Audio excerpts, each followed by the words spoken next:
Good morning out there, in there, out there, from in here, out here. And guess who slept in? I'm sorry, you can all tune out now. Our star is not with us. She's a sleepyhead. Boy, she is still drunk. Yeah. Welcome to Sentimentalist. I'm Art. Lots of stuff that I don't know, maybe it's just going to be book report day because so many people I know have books. This is Kathy Maguki, Paper Sky. She had a beautiful launch the other night, made us all dazzled by those. Paper Sky, Kathy Maguki. Philip Sterling's memoir, Lessons in Geography. If you want to go back into wonderful rural Michigan and hang out, can this guy write a memoir? And can this woman write a memoir? That's Anne Marie Oman and The Long Fields. I'm really giving you a lot of reading. Yeah. The Long Fields, memoirs, essays, she calls it essays. Celebrates the rural life as she experienced it growing up on a farm. And a friend out near San Antonio who works in the juvenile delinquent, do they still call it that? Oh boy, and it's so hard for him. And each year he puts together an anthology and he sent it to me, and this one's called When the Storm is Over. When the Storm is Over. Poems from the that part of Texas. Juvenile Delinquent. Beautiful book. Poems from the residents of the Juvenile Correctional Treatment Center. Ooh. And big surprise, this is our daughter with Anne Marie Oman and Lyndon Emick Foster in their second mermaid book, The Lake Huron Mermaid. And there's Meredith's cover, and the story is beautiful. A young girl and her sister and trauma and a mermaid. And yeah. And just beautiful art by Meredith all the way through. Yeah. And James Cruz's interesting book because it combines mindfulness and essays and poems and memoir and writing hints, and it's a beautiful, mixed media in language kind of thing. And when we had our when we had the launch of Jack's book, which is somewhere here. Where'd it go, Julie? Under left elbow. It's under my... Well, look at that. It's under me over there. Anyway, we had... And Rosemary Watolo-Tromer's book, The Unfolding. Ooh, boy. That's an incredible collection of difficult poems and supportive and understanding. But we were very pink. We were pink. Pink, pink, pink. Pink, pink, pink, pink, move. That was us. Yep. And, boy, we had a wonderful visit. Do you know Christy Berghoff's Substack, Wheat and Willow?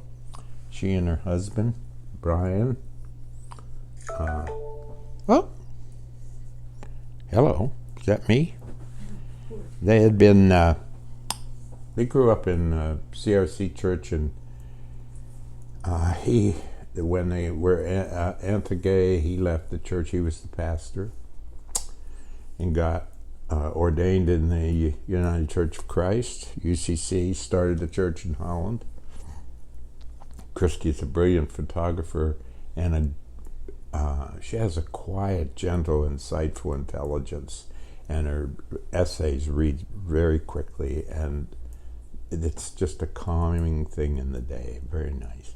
And we had such a nice time with them on the porch, and with Beth Stallinger, I do that every time. She's head of all the Navy chaplains in the Navy. No. No, she's Third not Fleet, there. though. Huh? She was Third Fleet. She She's was. retired. Yeah. Okay. She retired.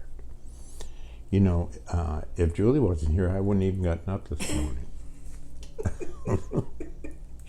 She came in. She said, "We have a program." Oh, okay. So anyway, forgive me, Beth. But what a good time in the porch, and Brian, what a terrible experience switching over to that church and just being called everything. Overwhelming stories. Tonight is the beginning of the. I'm giving all these announcements, but Jim Kern is playing Albert Einstein at the UCC Church in a play called Relativity. It's on tonight, tomorrow, Saturday, and Sunday, and we look forward to going to that. And yeah, and it's autumn. Boy, is it autumn! You can see the leaves falling mostly. And if you go up and down our street, it's a color tour. About all we need. It's about a half mile, right? Up and down the street. And it's just a full color tour. It's vibrant. It's so good. We don't even have to go to South Haven or Kalamazoo. We just go up and down the street. Ah, boy, Vivi's nose and a good slurp, I tell you. So, maybe I've given you some books that just take, here's the thing, the reason I gave you so many books is they take away from today, from now. It's not right what we're living in. My PTSD's back, just out of nowhere, and I have to take it really easy now. Julie's knitting more than ever. I think we all need something that's just,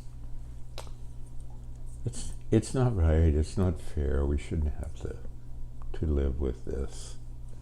Not at all. And I haven't talked about it, but can you imagine if your 8 or 10-year-old behaved toward you with the vicious language and coarse and untrue? So yeah, I'm saying we have a moral obligation to be not making any apologies and voting for Trump. We really do. This is a test. This is a moral choice. It's not a policy choice. Worst thing I've ever gone through and not ended up in the hospital. Really.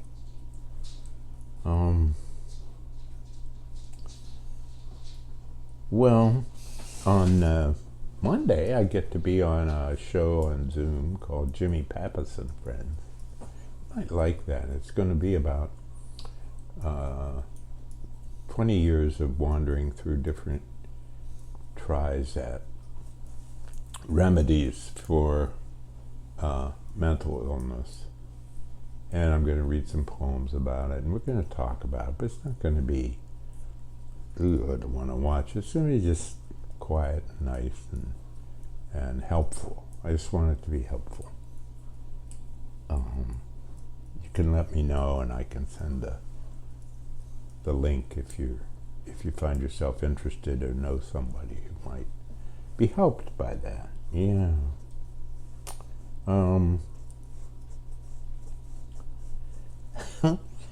So I grew up in this little town called New Wilmington, and we had about 1,200 people, and there were 3 little towns around it, a little bit like Holland, but really closer. These towns were each 4 miles away. And one, you went up a really steep hill and then boom, down, and down at the bottom of the hill sat the little town. And it had a working water wheel.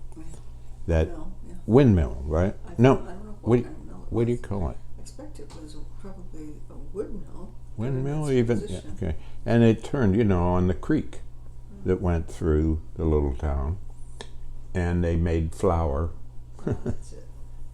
right? Yeah, that's Yeah. the flour, of course. The flour mill. And it's just, But a water-borne, yeah, waterborne. water-powered flour mill. Water-powered flour mill. That's nice. I like that. Where's Vivi?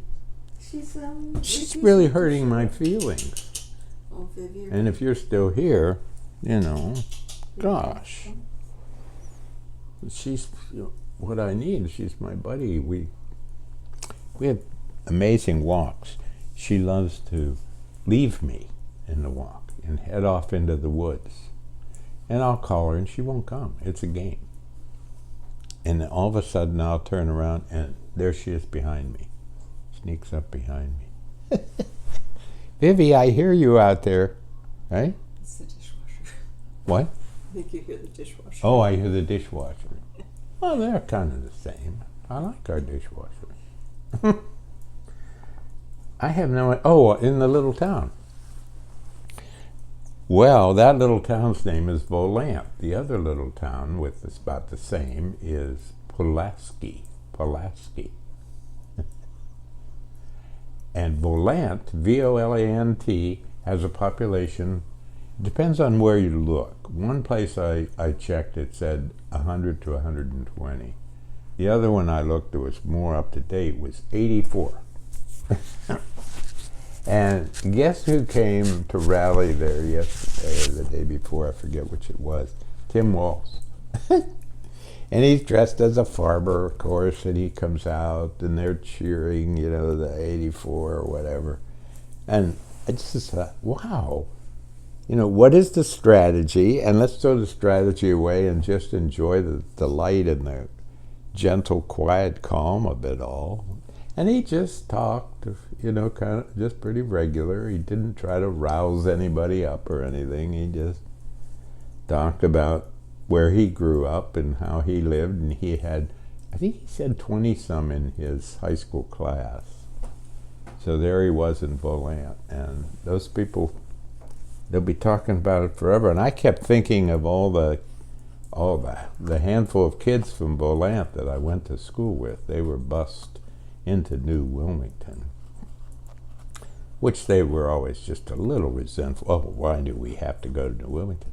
But I kept wondering if Ginny and Jim were there. Yep. So we got to get rid of that guy. How's my time doing, Julie?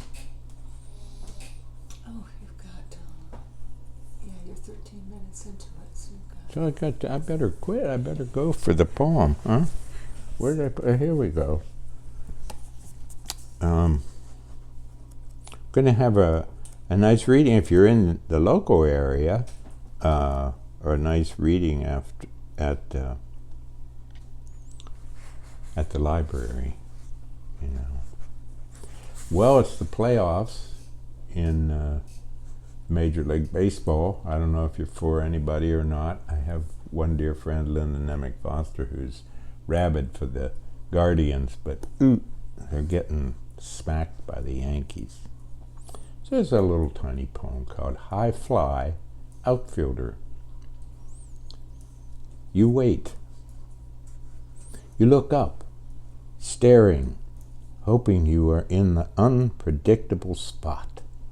Glove open, eyes open, the ball high against the passing cloud you hope will hold, your perception steady, accurate as the slight breeze counterpointing the dropping trajectory. Should the cloud pass, the sky will deepen, blue, and the ball, without a backdrop, will turn your eyes cataract and into an empty prayer and a lonely hope that every other eye does not see you, now a beggar, holding open your glove. It's so hard to catch a fly ball when there's no backdrop. You can't tell where it is. So, thanks for being with the book report. Hope you got a little bit of a kick out of it, or maybe found a book that you'd like. You can let me know. Take care. Try to be cheerful. Be kind.